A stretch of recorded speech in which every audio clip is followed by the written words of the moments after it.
Namo Bhagavate Sri Ramana.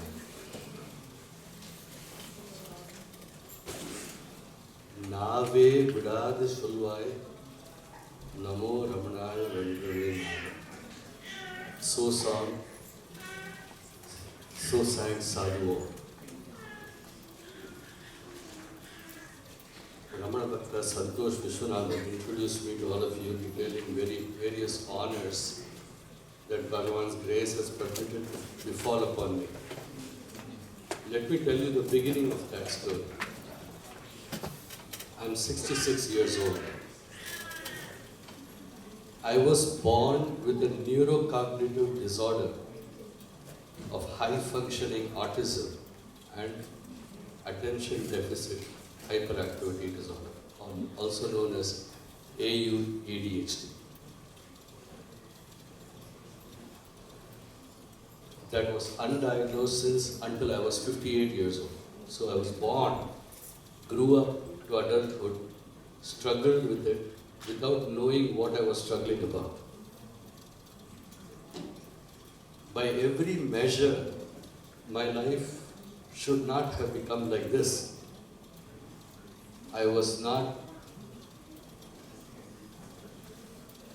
genetically I was not given the tools to function like this.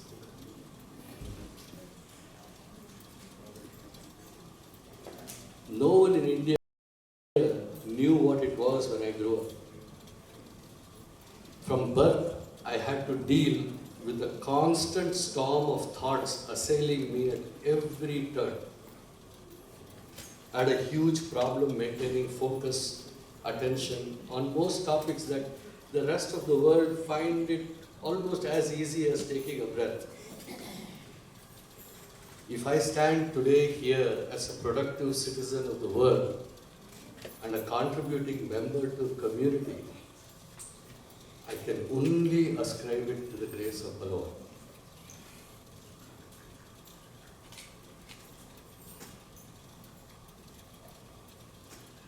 Bhagavan rescued me by waking me up through the medium of a dream in 1976 that made me search for the source of that dream. And in this manner I found the book Talks with Sri Ramana Maharshi. And then reading through the books, insights like Bhagavan's favorite simile of the elephant and the chain of focus, holding on to the chain, preventing the trunk from wandering, prompted me to search for methods that will allow me to control my own wandering mind. And His grace directed me to books that gave me tools to help me along with this search. In this way, I continued my inner practice because I was surrounded by people who already had made up my mind that I was not going to amount to much. So this practice that I did was in secret.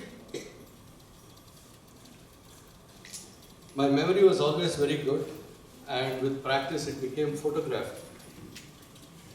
I would sit at a lecture and I would not take any notes. I could listen, and at the end of the lecture I would repeat word by word whatever was told. All of these were physical benefits of the practice of self-attention that accrued to me by His grace. But the storm continued. My inability to control the creative aspect of my mind, pulling me in 20 different directions, continued, and my struggle continued. Then in 1980, I made my first visit to Sri Ramanashram. I was 22 years old at that time. And one of the first people I met was Sri Swami. I met him along with a group of people, and he took us all over the ashram, describing various spots where Bhagavan had interacted and done this or that. And the tour took about 2 hours, and he took us all over the place. And at the end of it, he returned to his cottage and we separated and went back to the ashram. And as I was walking back, something made me feel that I wanted to go back and see him again. So I quietly separated from the group and I walked back. When I walked back to his cottage, he was sitting on a rock. It almost was as if he was expecting me to come back. So when I came near him, he looked at me and raised his eyebrows. It was like a question. And I asked him, all these stories that you told us, will reading about these stories and singing these stotram and chanting, will it take me to Bhagavan? He laughed. He says, no, of course not. Only inquiry or surrender will take you there. If you do all this, you will become a good storyteller and a good singer. That is all. Then I asked him, why do you tell us these stories then? He said, when a child is suffering from fever and is delirious, the mother will give it medicine to cure it of the fever and to restore balance. But the medicine is often bitter, so the mother will mix it with some honey or some other attractive agent to induce the child to consume the medicine. So like that, Bhagavan's medicine for us, we mix it with stories and songs and in order to make the medicine more palatable. And then he stopped and he looked at me and smiled and he said, so you want to drink the medicine directly from the bottle? I said, I don't want to be deluded. Please give me some clarity. He looked at me for a long time and then became silent. So we sat there. The minute, it became 1 minute, 2, 3, 5, 10, 15 minutes passed. He didn't speak, I didn't speak, we just had to sit there. The afternoon heat, summer heat was heavy. Only the sounds of nature, a distant call of a peacock, nothing else punctuated it. And then he said, have you seen Bhagavan's statue in front of that Matrabhuteshwara shrine? I said, yes. When he asked that question, the question seemed to come to me from some very far, deep space within me. It did not feel as if he was speaking and I was telling. And the silence that had preceded the question had already had me in its grip, so it was kind of difficult to respond. I had to make an effort to shake myself free of the silence to actually speak and say, yes, I saw the statue. Then he said, tell me, what did you see? So I said, I see Bhagavan in a very real form. He's looking at me with a very penetrating gaze and it penetrates into me. I feel completely open. I'm unable to shift my eyes from that form. So he smiled and said, you see Bhagavan, but you do not see the stone. I looked at him puzzled. What do you mean? He said, when you see the stone, Bhagavan disappears. When you see Bhagavan, the stone disappears. That is the lesson of the rope and the snake. Whatever disappears is not real. It is a mental construct, a manovritti. So I said, so Bhagavan is not real, only the stone is real? Then he said, really? Is the stone real? Look closer at the stone. You will see it is made up of particles of granite dust. When you see the stone and you see the dust, then the stone disappears. So the stone is also not real. When he said this, I was shaken. It felt as if he had grabbed me by the throat. My breath stopped inside my chest and I could not even breathe. His words were pushing me inward I felt like I was on the edge of something, some great discovery, some monumental fact that had escaped my attention all these years. His eyes, his black eyes, pierced me. He's a very tall man with a hooked nose. It looked like an eagle, almost like I was a prey object caught in the gaze of an eagle. He said, look closely at the granite dust. It is made up of atoms. When you see the atoms, the dust disappears. Look at the atoms, you will see space. Look at the space. All you will see is the seer that sees the space. That seer is Bhagavan. That seer is who you are.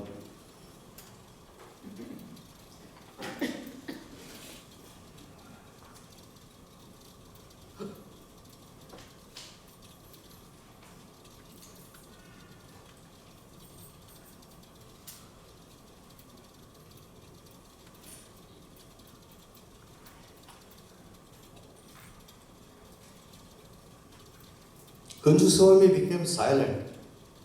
He just sat there in silence. I don't know how long it went. There was no me, no Kunju Swami.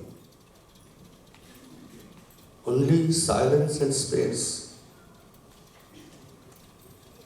All this is only a story with no more power than every other story if it was not for one more thing that Kunju Swami did that day.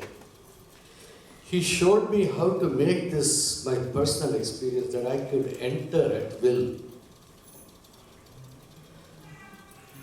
When the period of silence was over, he asked me if I could feel myself sitting on that rock. I was sitting on a stone and I could feel the roughness of the stone beneath me. He said, yes. I said, yes, I can feel the stone. So he took a deep breath and then exhaled sharply like that. And then said, pay attention to only the contact of the stone, nothing else. And became silent. My entire attention became absorbed into experiencing the contact with the stone. No thought arose. It was all feeling. No room for assessment, interpretation, judgment, all the name and form that we give for all our experiences. All of that was gone. Just experience. No comparison, just pure experience. I never felt anything with that much intensity or single-pointed focus anywhere, any time in my life. After some time, he asked me, when you were paying attention to the feeling of sitting on the stone, were you aware of yourself as a person? All of this was, in Tamil. He's Malayalam, so his Tamil is Malayalam accented. And I said no. The idea of myself as an individual did not exist. The idea of myself existed before and after, but not during the period where I was absorbed in attention to the stone.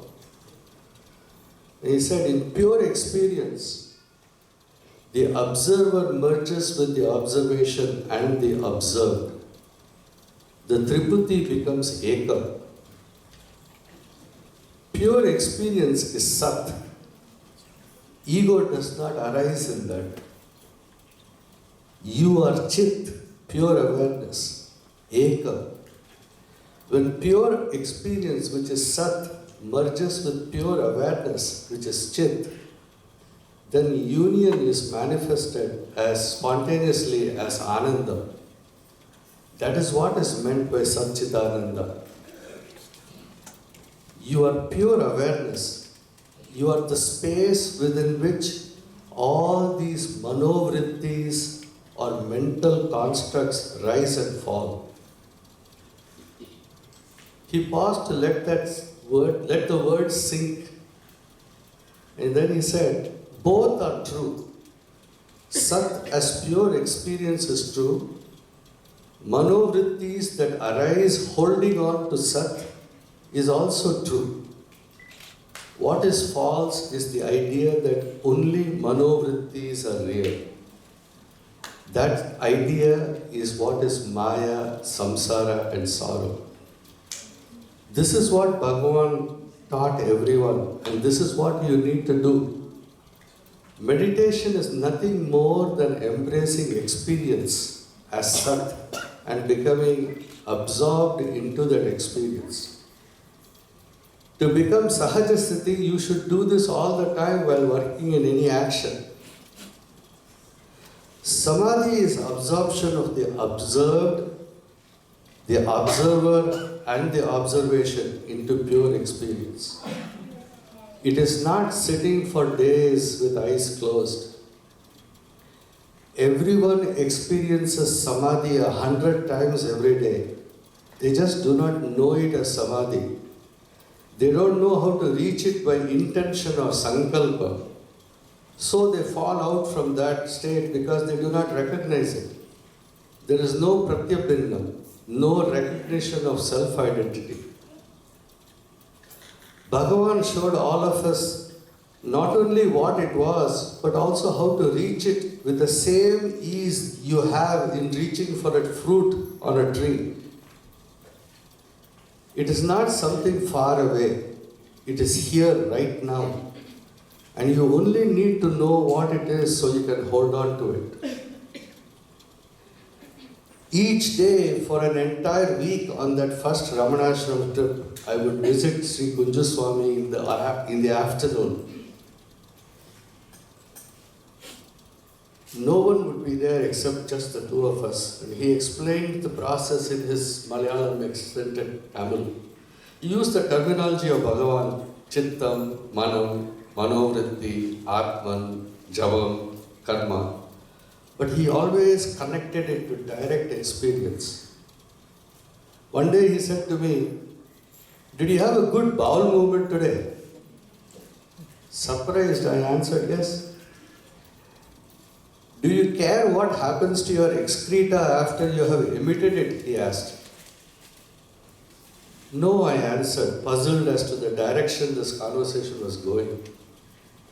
He said, "Your organ of digestion takes food material into itself and converts it into various products. Some part of your food becomes blood and other portions become bone, muscle, etc., etc. And then finally some part of your food becomes excreta. Likewise, your brain takes in the input from all the sense organs and converts it into various products.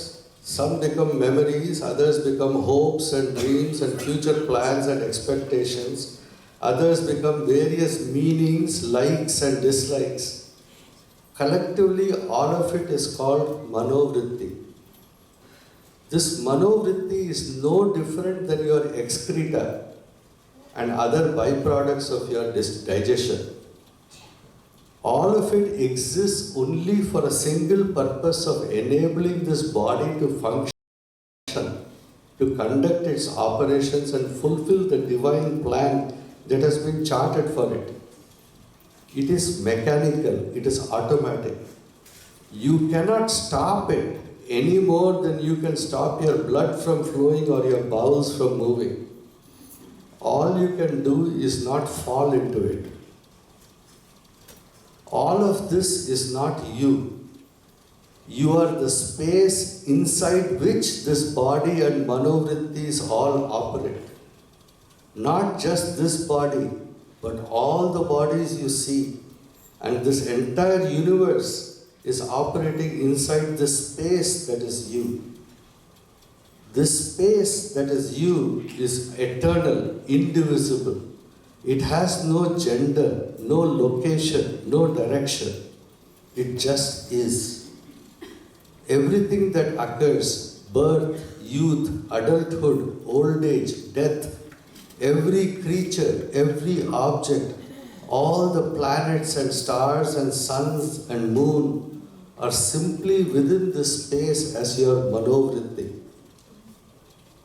When you see yourself as space, then you will begin to regard every thought as no more important than the excreta you emitted this morning. And you will simply be still and let everything be. With practice, this knowledge will become firm and as self-evident as the knowledge of multiplicity is self-evident to you now. One day he declared, everyone is afraid to feel. They want to analyze and try to capture reality within description. Can the description of sugar give you the experience of sweetness? It is fear of loss of control that makes one try to codify reality and experience into descriptive language. As long as you try to avoid direct experience, avoid immersing yourself into feeling experience, and you spend your time describing, whether you do it through japa or prayer, song or story, you will never make progress. So I asked him, then why do we do all the stotram and mantra jabam and all of this that are ultimately in the realm of manovritti?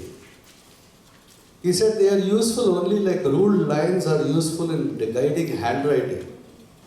Like training wheel is useful in getting balance on a bicycle.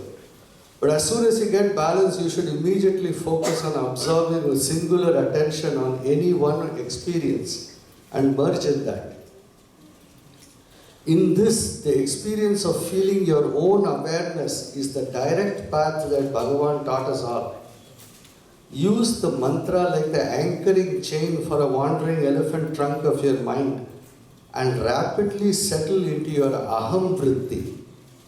This aham vritti, the sense of aham, this myself, this honorable as they call it, this aham vritti is different. All other vrittis are bandhu hetu, that is, they bind you down. They bind you to samsara. But the aham vritti is mukti hetu. It liberates you to the freedom of your being. Remember, that power that allows you to be aware of your own aham vritti is Bhagavan. That power is you. This last instruction of Kunju Swami is so important that I'll paraphrase it and repeat it all for you, so you may directly experience Bhagavan right now here for yourself. The power that allows you to see, hear, taste, feel, touch is Bhagavan. The power with which you hear my words is Bhagavan. Everything you have ever experienced or executed was done by the power of Bhagavan. That power is you. You are forever embraced and penetrated by Bhagavan. I was 22 years old when I received this instruction, and for 44 years I have practiced it constantly. This Upadesha unveiled itself in layers that have deepened with the passage of time. With my medical training, I was able to make insightful correlations with behavior. Later, when I studied the laws of Pavlov and B. of Skinner and Thorndike that govern laws of learning and behavior, I began to understand what Sri Kunju Swami was referring as manovritti was actually a basic survival mechanism common to all animals, including humans. All creatures operate to avoid situations that produce discomfort and seek situations that produce comfort. Since life is fundamentally unpredictable, survival dictates that all creatures try to predict what is likely to happen in the next 5 minutes so that they can position themselves to gain some advantage for themselves. The tiger that cannot predict where the deer is going to appear is going to go hungry. The deer that cannot predict where the tiger is going to appear is going to get eaten. Our manovrittis produce name, form, meaning and judgment of the events in our life as a simple automatic survival response that is predicated that we are on the belief that we are the operations of the body. This entire edifice disintegrates into pieces with the instruction of Bhagavan and Sri Kunju Swami. And when that instruction drew me inward to experience my own existence as space within which these operations were tiny, inconsequential parts of the whole. People acquire all kinds of strange notions about spirituality. They think you have to reject something, accept only others, that you have to dress or talk in a particular way, you have to grow your hair or beard or apply various ashes and powders as marks of your inner state. That conventional aspects of the world should not apply. That accrual of wealth and success are hindrances for spiritual life. But what I learned from Kunju Swami and Bhagavan is that if your prarabdha is such, then you cannot avoid it. All you can do is remain indifferent to it. When everything is just manovritti, what does it matter what comes and what goes? When through the grace of Bhagavan we become anchored in the space of our own being, it becomes natural to allow everything to come and go as they please. Great honors or great, huge, deep personal losses no longer matter. In Bhagavan's path, you do not get only nice things or only bad situations. But in every case, you become unconcerned about all things. You attach yourself to no position, but all positions come to you and you use them as instruments of your prarabdha, your destiny. This state allows you immense efficiency of effort. Anchored in the space of your own being, your own self, there is immense freedom and ease of existence. It is not a thought-free state. Thoughts continually arise, but you are no longer tied to them. You see them, you see thoughts like rustling leaves on the tree of life by the passing wind. They no longer have power to move you. For someone who was born consumed by the storm of thoughts,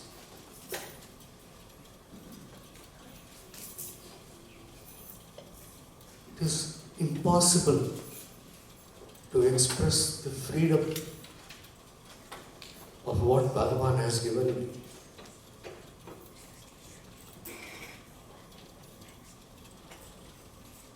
Even the language that is being used here to describe this has implied doership and personality, which in reality does not exist in experience. It's only stillness and space.